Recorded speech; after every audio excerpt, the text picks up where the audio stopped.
Me gustaría que en esta mañana pudiéramos estar viendo y meditando acerca del encuentro de Dios con Moisés en la zarza. Es la misma predicación que di hace 3 semanas, creo, en Palma del Río, donde varios de los jóvenes me acompañaron. Así que, bueno, ellos ya la han escuchado.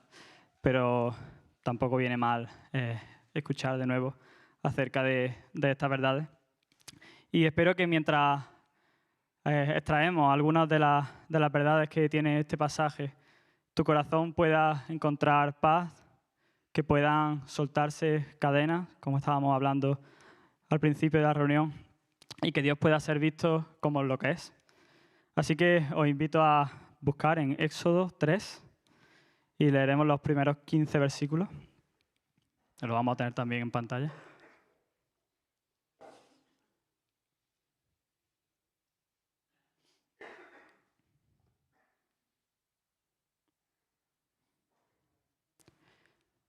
Dice la palabra: apacentando Moisés las ovejas de Jetro, su suegro, sacerdote de Madián, llevó las ovejas a través del desierto y llegó hasta Horeb, monte de Dios. Y se le apareció el ángel de Jehová en una llama de fuego en medio de una zarza. Y él miró y vio que la zarza ardía en fuego, y la zarza no se consumía. Entonces Moisés dijo: iré yo ahora y veré esta grande visión. ¿Por qué causa la zarza no se quema? Viendo Jehová que él iba a ver, lo llamó Dios de en medio de la zarza y dijo: Moisés, Moisés. Y él respondió: heme aquí. Y dijo: no te acerques, quita tu calzado de tus pies, porque el lugar en que tú estás, tierra santa es. Y dijo: yo soy el Dios de tu padre, Dios de Abraham, Dios de Isaac y Dios de Jacob. Entonces Moisés cubrió su rostro, porque tuvo miedo de mirar a Dios. Dijo luego Jehová: bien he visto la aflicción de mi pueblo que está en Egipto, y he oído su clamor a causa de sus exactores, pues he conocido sus angustias, y he descendido para librarlos de la mano de los egipcios, y sacarlos de aquella tierra a una tierra buena y ancha, a tierra que fluye leche y miel, a los lugares del cananeo, del eteo, del amorreo, del fereceo, del heveo y del jebuseo. El clamor, pues, de los hijos de Israel ha venido delante de mí, y también he visto la opresión con que los egipcios los oprimen. Ven, por tanto, ahora, y te enviaré a Faraón, para que saques de Egipto a mi pueblo, los hijos de Israel.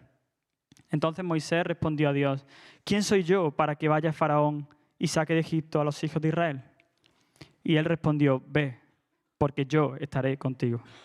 Y esto te será por señal de que yo te he enviado. Cuando hayas sacado de Egipto al pueblo, serviréis a Dios sobre este monte. Dijo Moisés a Dios: he aquí que llego yo a los hijos de Israel y les digo: el Dios de vuestros padres me ha enviado a vosotros. Si ellos me preguntaren cuál es su nombre, ¿qué les responderé? Y respondió Dios a Moisés: yo soy el que soy. Y dijo: así dirás a los hijos de Israel: yo soy, me envió a vosotros. Además dijo Dios a Moisés: así dirás a los hijos de Israel: Jehová, el Dios de vuestros padres, el Dios de Abraham, Dios de Isaac y Dios de Jacob, me ha enviado a vosotros. Este es mi nombre para siempre, con él se me recordará por todos los siglos. Vamos a orar. Señor, gracias por tu palabra, porque por medio de ella tú nos hablas, tú te enseñas a nosotros, Señor.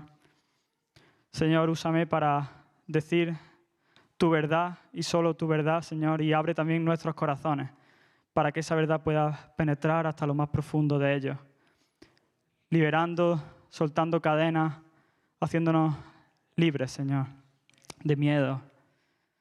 Gracias, Señor, en el nombre de Jesús. Amén. Antes de entrar a meditar en el texto, me gustaría poner algo de contexto para que podamos entender mejor esta historia. Dios prometió a Abraham que él iba a hacer un pueblo y que ese pueblo viviría en la tierra que Dios había preparado para ellos, la tierra prometida. Sin embargo, años después, ese pueblo entra en Egipto y José, que era uno de los hijos de Jacob, se convierte en una persona muy importante para el faraón. Dice la Biblia que llegó a ser incluso su mano derecha en el imperio. Por tanto, los israelitas eran bien recibidos en Egipto. Después de que pasaron varias generaciones y a medida que el número de israelitas en Egipto crecía, los egipcios se vieron amenazados. Y se levantó un faraón y dice la Biblia que este faraón no conocía a José y convirtió a los israelitas en sus esclavos. Los israelitas se vieron sometidos a realizar trabajos forzosos, trabajos pesados, que incluían, por ejemplo, la construcción de ciudades. Dice la Biblia en Éxodo 1, 14, que los egipcios amargaron su vida con dura servidumbre en hacer barro y ladrillo, y en toda labor del campo, y en todo servicio, al cual los obligaban con rigor. Además, si ellos no hacían correctamente la tarea que les mandaban, los azotaban. No contentos con eso, dice la Biblia que el faraón, viendo que el número de israelitas crecía y crecía y seguía creciendo, tomó una decisión tremendamente macabra, injusta. Él ordenó matar a todos los hijos varones que nacieran entre el pueblo de Israel, tirándolos al río. Así que la situación del pueblo de Dios es desalentadora, es angustiosa. Esclavizados, maltratados, molidos y, para colmo, padres de bebés asesinados brutalmente. Éxodo 2, 23 dice: aconteció que después de muchos días murió el rey de Egipto y los hijos de Israel gemían a causa de la servidumbre y clamaron: ¿hasta cuándo, Señor? ¿Hasta cuándo va a durar esto? No aguantamos más. Señor, sálvanos, libéranos. Esa es la situación del pueblo de Israel en el momento en que ocurre el pasaje que hemos leído al principio. Y Moisés, bueno, todos lo conocemos, un israelita al que su familia fue capaz de esconder cuando el faraón ordenó matar a los bebés varones. Fue encontrado por la hija del faraón y fue criado en la casa del mismo líder egipcio. Así que él era una persona que tenía acceso a todo tipo de lujos. Sí, era israelita, pero vivía como un egipcio. Y no como uno cualquiera, sino como alguien de la más alta sociedad. Y posiblemente, por eso, él sería considerado como una especie de traidor por parte de sus hermanos. Nosotros aquí sufriendo y tú viviendo tan cómodamente en la casa del faraón. Un día, dice la Biblia, que Moisés estaba caminando y vio a un egipcio maltratando a un israelita. Y pensándose que nadie lo estaba viendo, mató al egipcio y escondió su cuerpo. Al día siguiente encontró a dos israelitas que estaban peleándose entre ellos y cuando fue a hablar con ellos, uno le dijo: ¿qué? ¿Me vas a matar a mí también? En ese momento Moisés se dio cuenta de que lo habían pillado. Y encima la reacción de sus hermanos no había sido: qué bien, Moisés, te has vengado de los egipcios, has hecho justicia. No, ellos dijeron: ¿quién te ha puesto por príncipe y juez sobre nosotros? ¿A ti quién te ha pedido que te metas en nuestra vida? Así que cuando Moisés ve esa reacción, él se asusta. De hecho, el faraón se entera de lo que había ocurrido y dice la Biblia que quería matar a Moisés. Así que por esa razón Moisés decide huir de Egipto a la tierra de Madián y allí se asienta. Una pregunta: ¿dónde está Dios todo este tiempo? La historia parece un caos, un desorden total, un sinsentido. El pueblo de Dios, el pueblo escogido, sufre a manos del pueblo de Egipto, que lo tiene esclavizado. El pueblo pagano esclavizando y maltratando al pueblo de Dios. Parece que las cosas están desordenadas. Moisés, el que Dios tiene preparado para liberar al pueblo, para ser el libertador, es un asesino al que su gente no respeta. A Dios se le está yendo de las manos la historia, parece. ¿Dios es esto lo que querías? ¿Por qué te olvidas de nosotros en nuestro peor momento? Y no sé si alguna vez has experimentado alguna situación así, cuando parece que las cosas no te van como deberían ir y todo va todo lo mal que podría ir. Parece que no hay ninguna salida a la situación en la que estás y encima clamas a Dios y tienes la sensación de que no te hace caso, de que se ha olvidado de ti oras y parece que hablas con las paredes, pero déjame decirte que nada más lejos de la realidad. El versículo 24 del segundo capítulo de Éxodo dice que oyó Dios el gemido de ellos y se acordó de su pacto con Abraham, Isaac y Jacob. Y miró Dios a los hijos de Israel y los reconoció Dios. Dios está en su trono. El cielo gobierna. Él no se ha olvidado de los suyos. Y Dios quiere bendecirlos. Pero no solo eso, Él quiere bendecirlos de la forma en la que más se puede bendecir a alguien. Y no es dándoles comodidad, sino dándoles una experiencia de verle en su máximo esplendor. Así que Moisés está viviendo en Madián, el pueblo de Israel sufre y en el cielo Dios está preparando un encuentro con Moisés. Dios ha escuchado el clamor y se ha puesto manos a la obra. Y es aquí donde llega el relato que hemos leído al principio. ¿Y qué es lo que Moisés ve? Dice la Biblia que él vio una zarza ardiendo, pero que no se consumía. Una planta que, a pesar de estar rodeada por las llamas, no se quemaba. Es extraño, ¿no? Dios quiere revelarse a Moisés de una forma tal que no le queden dudas de que es Dios el que le está hablando. Dios, que es trascendente, invisible, inmaterial, se revela como fuego en esa zarza para llevar a Moisés. Y por si no era suficiente la evidencia de que eso era algo sobrenatural, Dios le habla y le dice: Moisés, Moisés, no te acerques, quita tu calzado de tus pies, porque el lugar en que tú estás, tierra santa es. La reacción de Moisés no es otra que taparse la cara. Él se cubre el rostro. Moisés no dijo: qué grande soy, Dios se ha parecido a mí y no a otro. No. Él, de forma lógica, de forma coherente, se llena de miedo cuando sabe que Dios está en ese mismo lugar. Porque la visión de la grandeza de Dios en esa zarza, que arde pero que no se consume, le hace ser más consciente de su propia indignidad. A la luz de la grandeza de Dios, nuestra pequeñez se hace mucho más visible.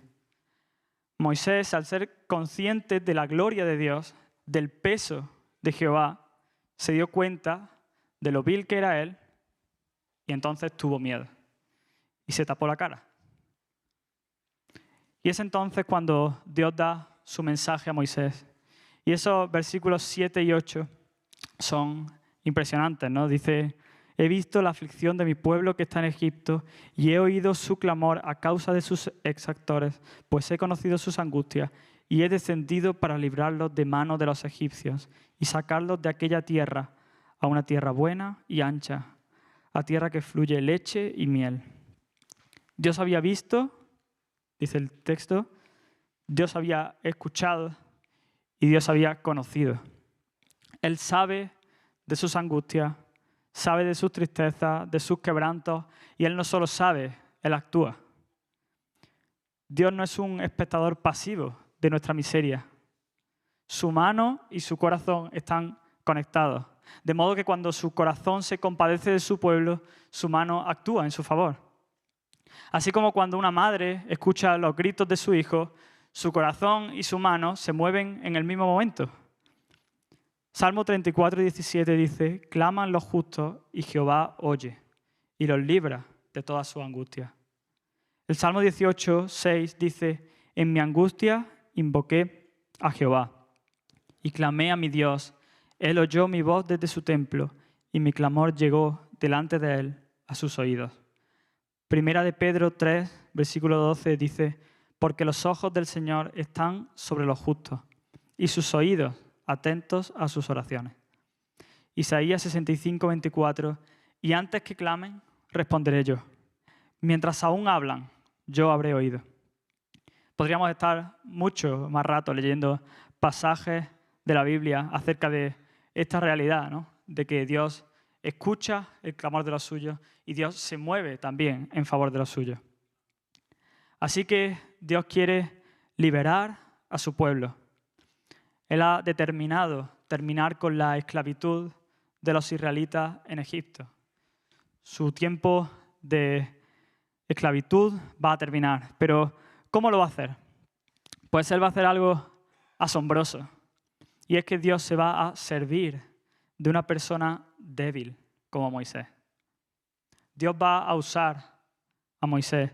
Esto es algo espectacular, ¿no? Porque el Dios eterno, el Dios soberano, increado, fuera del tiempo, del espacio, el todopoderoso, el alto, el sublime, queriendo usar a un hombre finito, una criatura que no es capaz ni siquiera de sostener su aliento, un hombre sujeto al tiempo, sujeto al espacio, un hombre débil, pequeño. Dios quiere usar a ese hombre tembloroso, a ese hombre que se tapa la cara de miedo ante su presencia. Dios quiere usar a ese hombre que había pecado, a ese hombre pequeño. Dios quiere usarlo para hacer una obra sobrenatural. Y le dice, quiero que vayas a Egipto y que saques de allí a mi pueblo. Dios puede hacer las cosas solo. Él puede transformar el corazón del faraón y que en ese mismo momento el faraón cambie de parecer y decida liberar al pueblo judío. Dios podría enviar las plagas y la necesidad de que Moisés vaya a Egipto y se ponga al peligro de enfrentarse a ese gran imperio. Pero no, el Señor en su soberanía prefiere servirse de un hombre pobre y pequeño que se tapa la cara de miedo. Ahora bien, y estoy llegando al punto principal del mensaje, ¿cuál es la respuesta de Moisés al mandato que Dios le da? ¿Cómo reacciona Moisés cuando Dios le encomienda esa misión? Recordemos, Egipto es el imperio más poderoso de la tierra. Y no solo eso, sino que Moisés había huido de allí porque lo querían matar. Millones de judíos son esclavos allí. Egipto es un lugar peligroso, y aún más para Moisés. Y Dios le pide que vaya al faraón, que es el líder de aquel imperio. El faraón era una persona al que muchos consideraban, bueno, en Egipto lo consideraban una especie de dios. Dios le pide a Moisés que vaya allí, a ese lugar peligroso, que se presente ante faraón y que le diga que deje salir a los israelitas. La misión no es cualquier cosa. Era una misión apabullante, una misión abrumadora. En cierto punto podríamos decir que es una tarea imposible. Además, en el capítulo siguiente, el propio Moisés dice que él no es hombre de fácil palabra, que le cuesta hablar, que es tardo en el habla, torpe de lengua. Así que se juntan dos cosas, una labor imposible y un hombre completamente incapaz. Eso es lo que Moisés ve. Cuando ve el encargo, ve una labor imposible. Cuando ve al encargado, ve un hombre incapaz. Y ante esa situación, él exclama, ¿quién soy yo? Señor, ¿tú me has visto? Creo que te estás confundiendo. Creo que no estás calibrando bien la situación. A mí me parece muy bien que quieras librar a los israelitas. Amén. Pero ¿cómo voy a ir y hacerlo yo? Señor, te ruego que pienses de nuevo la cuestión. Este plan hace aguas por todos lados. ¿Cómo me voy a presentar yo, delante de Faraón y le voy a pedir que deje ir a tu pueblo? Con suerte se va a reír en mi cara y sin suerte me va a matar en ese mismo momento. Y no solo eso, Señor, es que probablemente los israelitas van a tener un mayor sufrimiento por mi culpa. Probablemente Moisés empezó a pensar en algún plan alternativo en ese momento. ¿Y si mejor esto? ¿Y si mejor lo otro? ¿No sería mejor esta otra persona? ¿Más capacitada? Seguro que él lo hace mejor que yo. ¿Cuántas veces nos pasa esto a nosotros? Vemos los encargos de Dios, nos miramos y nuestra conclusión es, ¿quién soy yo? Esta tarea es demasiado grande para mí. No tengo la fuerza suficiente, no tengo la inteligencia suficiente, no tengo la valentía suficiente, no voy a ser capaz. me voy a hundir en este mar, me voy a colapsar. Y hermano, este es el retrato de nuestra vida en tantas circunstancias. Vemos los mandamientos de Dios y decimos, esto no es para mí. Que ame a mis enemigos, que perdone al que me ofende, eso quizá para los pastores, como mucho. Ellos sí están preparados para eso, pero yo no. Que predique el evangelio, eso para los misioneros. Yo no soy capaz. Ellos tienen más valentía que yo. Como yo tenga que hacer eso, me muero. Señor, ¿tú me has visto? ¿Cómo me vas a pedir que me enfrente a mi jefe y le diga que no cuando me pida que mienta? ¿Cómo me vas a pedir que deje ese trabajo porque no me conviene, aun cuando me voy a quedar tirado? Eso es demasiado para mí. ¿Quién soy yo para hacer algo así? Es una tarea demasiado grande. Y en un sentido, la respuesta de Moisés es lógica. Sí, es verdad. Moisés es incapaz. Sí, Moisés tiene razón cuando dice, Señor, soy torpe hablando. Señor, son mucho más fuertes que yo. Moisés es completamente consciente de su debilidad. Y él rechaza la comisión no porque no quiera obedecer, sino porque se siente impotente ante ese llamado. Pero Moisés ha olvidado algo. Moisés ha olvidado el elemento central de la escena. A Moisés se le ha olvidado que hay una zarza delante suya que arde y no se consume. Moisés no está teniendo en cuenta que es Dios mismo el que le está llamando. Es Dios mismo el que ha dicho, he visto la aflicción de mi pueblo y me he propuesto liberarlo de las manos de los egipcios. Moisés solo se está mirando a sí mismo y concluye, imposible. Pero Moisés no está mirando al Dios que le encomienda la misión y para el cual dice la Biblia que no hay nada imposible. Y ante la falta de confianza en su fuerza de Moisés, ¿qué hace Dios? ¿Le da Dios un discurso motivacional? ¿Le dice Dios algo así? Moisés, hoy te encuentras ante un desafío monumental, una misión que cambiará la historia de tu pueblo. Sé que dudas, que en tu corazón hay temores, inseguridades sobre tu capacidad para enfrentarte a Faraón y liberar a los israelitas de la opresión. Pero quiero recordarte, Moisés, quién eres y de lo que eres capaz. Moisés, piensa en todas las experiencias que te han forjado. Has pastoreado rebaños en el desierto, has aprendido a liderar, has aprendido a cuidar, has demostrado valentía, determinación. No permitas que las dudas nublen tu visión de ti mismo. Tu vida entera ha sido una preparación para esta misión. Recuerda los momentos en que has enfrentado el peligro y la incertidumbre. Has superado cada obstáculo que se ha presentado. El faraón puede parecer poderoso, su ejército puede parecer grande y su corazón endurecido. Pero tú tienes algo que él no tiene, una determinación inquebrantable y un espíritu indomable. Moisés, tu misión no es solo liberar a tu pueblo, sino cumplir un propósito mayor. Eres el líder que los israelitas necesitan. Tu nombre será recordado por generaciones, no solo por tu fuerza física, sino por tu fe en ti mismo y tu capacidad para superar cualquier desafío. Levántate, Moisés, toma tu vara, reúne a tu hermano Aarón y ve ante el faraón con la confianza de que eres más fuerte de lo que imaginas. Ve y libera a Israel. Tú tienes el poder y la capacidad para hacerlo. Este sería el discurso que el mundo le habría dado a Moisés. Qué triste, ¿no? Pero aún más triste es pensar que probablemente este es el discurso que muchos cristianos le habrían dado a Moisés. Y no solo eso, este es el discurso que muchos cristianos habrían buscado si hubiesen estado en el lugar de Moisés y que habrían deseado recibir.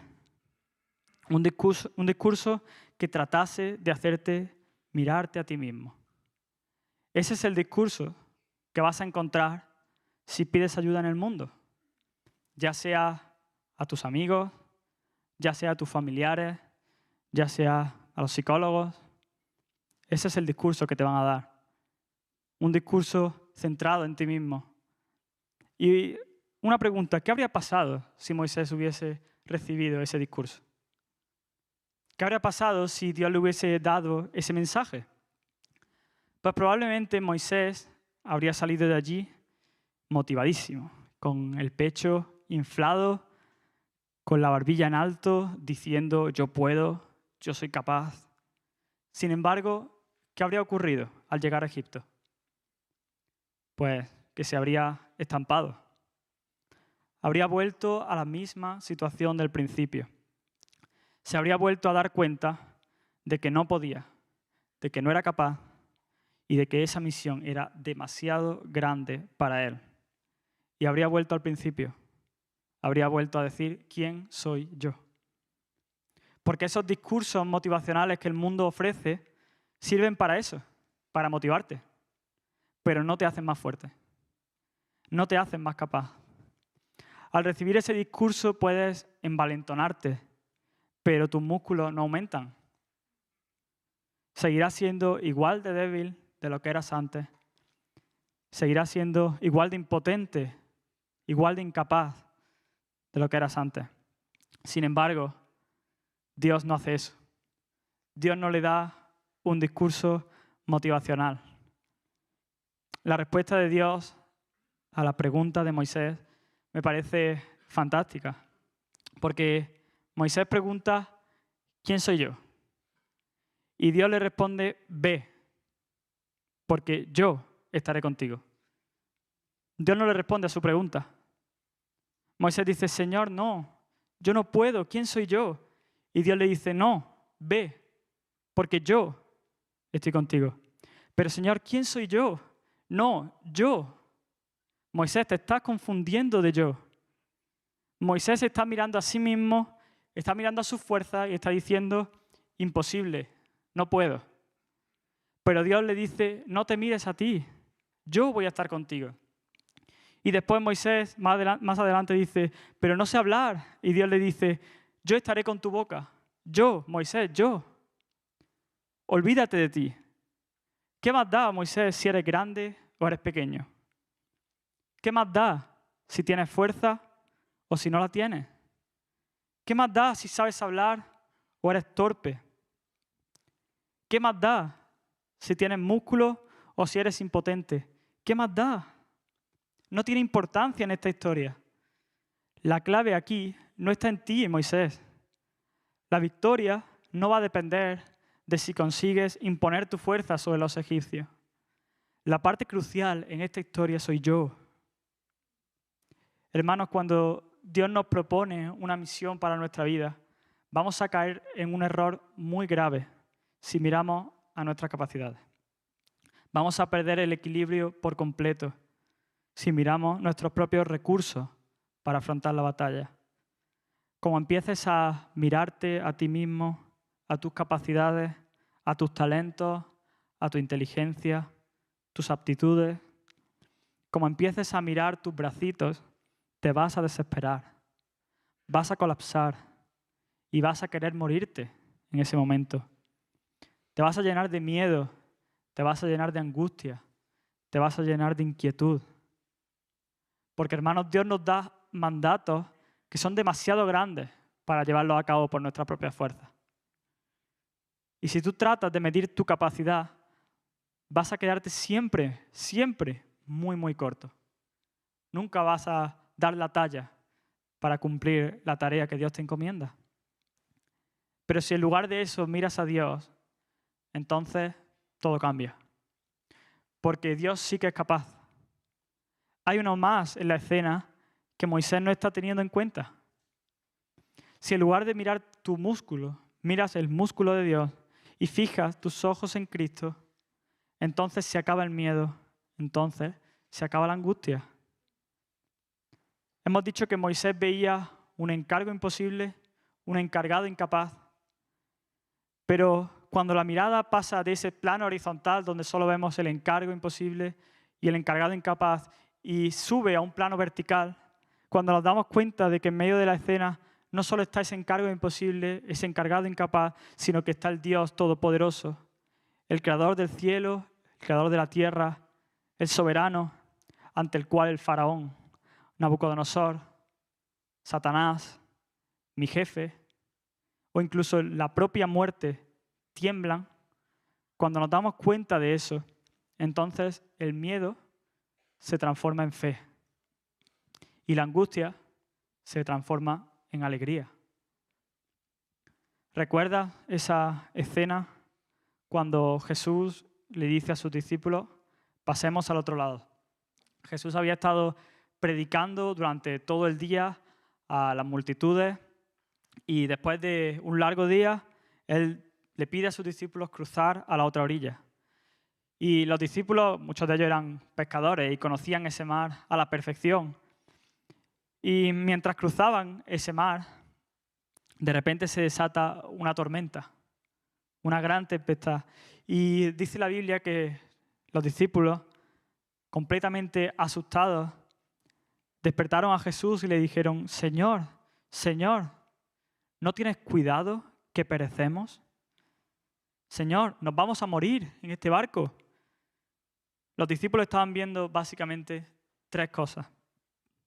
Por un lado, ellos estaban viendo una tormenta enorme, probablemente como nunca habían visto antes. Por otro lado, en segundo lugar, ellos estaban viendo un barquito que daba tumbos producto del choque de las olas y que se iba a hundir en cualquier momento. Y en tercer lugar, ellos estaban viendo a 12 personas muy débiles, incapaces de hacer nada por contener la fuerza con la que el agua golpeaba la barca. Y ante esa situación, el humano desespera, porque las fuerzas no llegan y el final es una muerte segura. Pero los discípulos no estaban siendo conscientes de que allí, en esa barca, no solo había esas tres cosas que hemos dicho, también estaba el dueño de los vientos y el dueño de los mares. Allí estaba la persona que dijo, sea la luz, y la luz fue. Les estaba pasando como a Moisés, que vieron una tarea mucho más grande que su fuerza y se asustaron, pero no vieron que con ellos iba Dios. Y cuando Jesús gritó al viento y al mar, enmudece. Dice la Biblia que ellos, los discípulos, temieron con gran temor. Antes tenían miedo de las olas, de la tormenta, tenían miedo por su vida, pero ahora tenían mucho miedo, gran temor. Y se preguntaban, ¿quién es este? Porque esa manifestación del poder de Dios les había hecho darse cuenta no solo de lo pequeños que eran ellos, sino de lo grande que era el hombre que iba con ellos en la barca. En muchas ocasiones Dios nos pone en situaciones donde nuestra confianza en nosotros mismos revienta.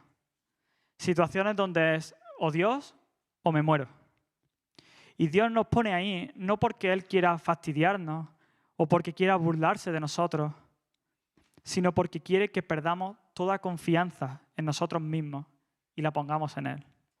¿Recuerdas esa otra escena cuando Jesús, después de otro duro día enseñando a las multitudes, le dice a sus discípulos, dad de comer a esta gente? Y dice la Biblia que allí había una multitud de unas 5.000 personas y, claro, me imagino la cara de los discípulos cuando Jesús les dice esto, pensando, se ha vuelto loco. Pero, Señor, ¿tú has visto la cantidad de gente que hay aquí? No tienes que estar gastando una broma. Y Jesús hace una pregunta y Él dice, ¿cuánta comida tenemos? Y entonces los discípulos empiezan a contar cuánta comida tienen, ¿no? 1, 2, 3, 4. Pues tenemos 5 panes y tenemos también 2 peces. Definitivamente no salen las cuentas. No les podemos dar de comer. ¿Y por qué Jesús pregunta cuánta comida hay? ¿Cuánta comida tenemos? ¿Es que no lo sabe Jesús? ¿Sabe Jesús cuánta comida tienen? Claro que lo sabe. Es Dios. Entonces, ¿por qué hace esa pregunta? Parece como si quisiera humillarle. Parece que quiere hundirle en su impotencia. Pero no. Lo que Jesús quiere no es hundirle, es elevarle. Jesús quiere llevarlo a una nueva altura. Dios hace ese tipo de preguntas para que nuestra confianza en nosotros mismos explote por completo. Los discípulos empiezan a ponerse nerviosos, ¿no? Pero ¿cómo vamos a alimentar a 5.000 personas con 5 panes y 2 peces? Ellos están viendo como Moisés, un encargo imposible y unos encargados incapaces. Un encargo imposible, dar de comer a estos. Unos encargados incapaces, tenemos 5 panes y 2 peces. Pero se les está olvidando que en medio de ese lugar, en medio de esa escena, en su trono está Dios, hecho hombre, allí, con ellos. Ellos no solo tienen 5 panes y 2 peces, ellos tienen 5 panes, tienen 2 peces, pero también tienen al Creador del cielo y de la tierra, al alto, al sublime, que habita la eternidad, al soberano y todopoderoso Dios, y está de su parte. La fe no es decir, tengo 5 panes y 2 peces, pero confieso que tengo 5.000 panes y 2.000 peces. No, la fe es decir, tengo 5 panes, tengo 2 peces, pero sé que tú estás conmigo y que no depende de mis panes y de mis peces, sino que depende de ti. Dios nos pone en ese tipo de situaciones donde no hacemos pie, donde nuestras fuerzas no son suficientes para mantenernos a flote. No porque Él quiera que nos ahoguemos, sino porque Él quiere que te aferres a la roca que no se mueve. Él quiere que te sueltes de esa roca en la que te vas a hundir, que eres tú mismo, para que te aferres a la roca que de verdad no se hunde. Dios no solo quiere que tu confianza en ti mismo sea destrozada, Él quiere también que tu confianza en Dios crezca, al darte cuenta de que o Dios te ayuda o te hunde. Y cuando tú te das cuenta de que Dios sí es capaz, de que Él sí que es más fuerte, más poderoso que Faraón, que la tormenta, que Satanás, que la enfermedad o incluso que la muerte, cuando te das cuenta de que es Dios el que se encarga de cumplir la misión, entonces se acabó el miedo. Ahora estoy en una situación en la que no puedo perder, porque ya no depende de mí. Y cuando las cosas no dependen de mí, sino que dependen de Dios, el resultado siempre, siempre es la victoria. Hermano, da gracias a Dios por esos momentos donde sientes que no haces pie. Da gracias a Dios, aunque muchas veces se pasa mal, pero da gracias a Dios por ello, porque es la misericordia de Dios haciéndote ver que no llegas, que tu músculo es muy pequeño. Da gracias a Dios por esos momentos en los que te sientes incapaz, impotente. Él quiere enseñarte no solo que tu músculo es muy pequeño, Él también quiere enseñarte de que Él sí llega, que su músculo sí que es muy grande. Cuando Moisés ve que Dios no le responde a esa pregunta tonta que él hace, cuando ve que Dios no le dice quién es Moisés, sino que le llama a confiar en Dios, entonces Moisés hace algo muy interesante. Moisés pregunta inicialmente, ¿quién soy yo? Y Dios no responde a esa pregunta. Él dice, ve porque yo estoy contigo. Entonces Moisés cambia su pregunta y entonces le pasa a preguntarle a Dios quién es Él, cuál es su nombre. Esta es una pregunta mucho más acertada. Primero Moisés pregunta, ¿quién soy yo? Pero cuando ve la respuesta de Dios dice, bueno, pues ¿quién eres tú? Esa es la pregunta correcta. La pregunta correcta no es ¿quién soy yo? La pregunta correcta es ¿quién es Dios? ¿Quién es Dios? Y Dios le contesta a esa pregunta. A esta sí le contesta. Antes Dios no le había contestado a su pregunta, pero ahora sí. Dios dice, yo soy el que soy. Así dirás a los hijos de Israel, yo soy, me envió a vosotros. Así dirás a los hijos de Israel, Jehová, el Dios de vuestros padres, el Dios de Abraham, Dios de Isaac y Dios de Jacob, me ha enviado a vosotros. Este es mi nombre para siempre, y con él se me recordará por todos los siglos. Yo soy el que soy. Este nombre de Dios implica algunas cosas. En primer lugar, implica que Dios es autoexistente. No depende de nada ni de nadie para existir. En segundo lugar, también implica que Él es incomprensible. Nuestra mente limitada, nuestra mente finita, no puede llegar a entender o abarcar la grandeza de Dios ni la profundidad de sus atributos. Además, Él también es eterno, inmutable, no cambia. Yo soy el que soy hoy y seré lo mismo mañana. Y en cuarto lugar, por cuanto Él es inmutable, Él es también fiel, Él es veraz. Dios es confiable por el simple hecho de que Él es Dios. Él es confiable por el simple hecho de que Él es el que es. Pero Dios no solo dice eso. Él también se refiere a sí mismo como el Dios de Abraham, Dios de Isaac y Dios de Jacob. ¿Y por qué Dios se refiere a sí mismo de esta forma, como el Dios de Abraham, de Isaac y de Jacob? Estos tres, los patriarcas, habrían muerto ya hacía muchos años, pero Dios se refiere a sí mismo como el Dios de ellos. En Hechos 3:13, Pedro también se refiere a Dios como el Dios de Abraham, de Isaac y de Jacob, el Dios de nuestros padres. Dios podría simplemente haber dicho, yo soy Jehová, yo soy Dios. Pero Dios se refiere a sí mismo como el Dios de ellos. Además, Abraham, Isaac, Jacob no fueron precisamente personas perfectas. De todo ello, la Biblia nos relata pecados que ellos cometieron. Abraham, un hombre de fe, pero que mintió en una ocasión, diciendo que Sara era su hermana, porque tuvo miedo de que le hiciesen algo a él para quedarse con su esposa. ¿Qué decir de Isaac, otro hombre frágil?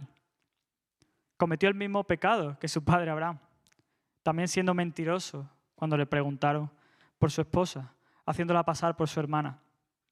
Y Jacob, su nombre significa embustero o suplantador o engañador. Timó a su hermano para robarle la primogenitura y también engañó de una forma miserable a su padre, haciéndose pasar por su hermano Esaú para que le diese la bendición que le correspondía a su hermano. Y Abraham, Isaac, Jacob, tres personas pecadoras, como tú y como yo. Y sin embargo, Dios se complace en llamarse el Dios de ellos. Dios de Abraham, Dios de Isaac y Dios de Jacob. Y dice, así se me recordará por todos los siglos. Lo que Dios quiere que Moisés entienda es que Él es el Dios del pacto y que no se ha olvidado de su pueblo. Dios hizo un pacto con Abraham, con Isaac, con Jacob, y ese pacto no depende de lo obedientes que ellos sean, ni de los sabios, ni de los fuertes, ni de los valientes. Ese pacto descansa única y exclusivamente en Dios. Esta forma de referirse a sí mismo no es solo una forma de desmarcarse de los dioses egipcios, sino también de recordar sus promesas hacia sus escogidos. Dios es un Dios de pacto, un Dios de pacto. Al Dios referirse a sí mismo de esta forma, Él está diciendo, no me he olvidado de mi pueblo, ni del pacto que hice con ellos. Los estoy viendo sufrir y voy a actuar. En nuestra más profunda aflicción, en nuestro más profundo dolor, podemos mirar a Dios. Y además, Él ha hecho un nuevo pacto y lo ha sellado, no con la sangre de un animal, sino con la sangre de su propio Hijo. La sangre de Jesús vertiéndose en esa cruz es la garantía de que Él va a cumplir su promesa. Él ha sellado ese pacto nuevo, muriendo Él mismo por nosotros. Y eso nos garantiza que sus promesas se cumplen. Y aquí voy a mencionar algunas de ellas. Dice, Yo soy la resurrección y la vida. El que cree en mí, aunque esté muerto, vivirá. A los que aman a Dios, todas las cosas les ayudan a bien. Otra promesa, pedid y se os dará. Buscad y hallaréis. Llamad y se os abrirá. Promesas de Dios, y como estas hay muchísimas en la Biblia. Y podemos anclarnos a estas promesas y quedarnos quietos, esperando en ellas. Nuestro Dios es un Dios de pacto y cumple sus promesas. La sangre de Jesús nos garantiza que esas promesas se van a cumplir. Y Moisés siguió dudando, pero finalmente obedeció. Y aprendió la lección. Él fue allí a Egipto, se presentó delante del faraón, aun con el riesgo que eso conllevaba, y dijo, deja ir a mi pueblo. Y después de que Dios se moviese de una forma espectacular por medio de la plaga, el pueblo de Israel salió de allí. ¿Y cómo sabemos que Moisés aprendió la lección? Cuando el pueblo de Israel fue liberado, ellos salieron a de Egipto, al desierto. Pero poco después de salir, se toparon con el mar. Cuando los egipcios los vieron, pensaron, ya está, son nuestros. Se han encerrado ellos solitos. Iremos y los machacaremos. Y los israelitas empezaron a recriminar a Moisés y le dijeron, ¿no había sepulcros en Egipto que nos has sacado para que muramos en el desierto? ¿Por qué has hecho así con nosotros, que nos has sacado de Egipto? ¿No es esto lo que te hablamos en Egipto diciendo, déjanos servir a los egipcios? Porque mejor nos fuera servir a los egipcios que morir nosotros en el desierto.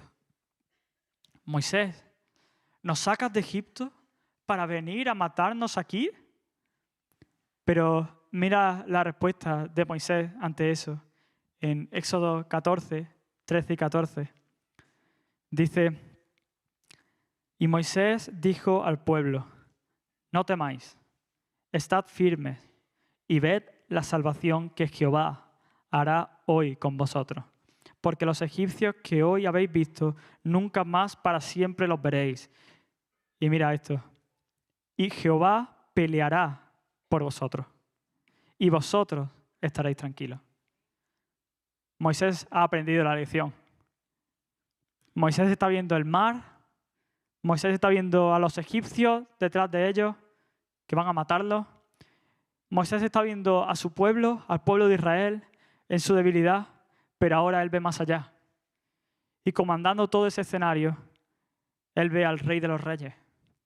Y ahora lo tiene muy claro. No tiene ninguna duda de que Dios está por ellos y de que Dios peleará por ellos.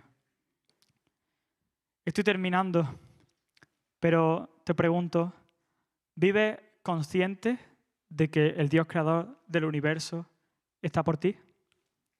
¿Sabe tu alma que Dios va contigo? Y no solo eso, sino que además es tu ayudador. Cuando ves los encargos divinos para tu vida, ¿eres capaz de ver en medio de la escena a Dios en su trono? ¿O por el contrario, no haces más que mirar tu fuerza, mirar tus músculos? Los encargos divinos son, para nuestras fuerzas, son imposibles. El encargo divino para nuestra vida es apabullante. ¿Y cuáles son algunos de esos encargos? Por ejemplo, Dios nos llama a ser pacificadores en medio de este mundo destrozado. Ser pacificador no es mediar para que no haya una pelea. Ser pacificador implica pelear para llevar la paz de Dios. Ser pacificador es luchar contra todo aquello que vaya contra el orden de Dios. Y eso no es fácil. Ser un pacificador implica condenar el pecado, aun cuando eso conlleve ponerme en peligro por hacerlo. Otro encargo, llevar el mensaje de salvación hasta lo último de la tierra. Luchar por la fama de Cristo, aun cuando nos cueste la vida. Otro encargo, pelear con todas tus fuerzas contra el pecado, contra todo pecado. Un enemigo enorme. mucho más poderoso que el imperio egipcio. Pero en medio de todos esos encargos, en medio de todas esas batallas, no estamos solos. Dios va con nosotros. Y sabemos que Dios va con nosotros porque nos ha dado su Espíritu.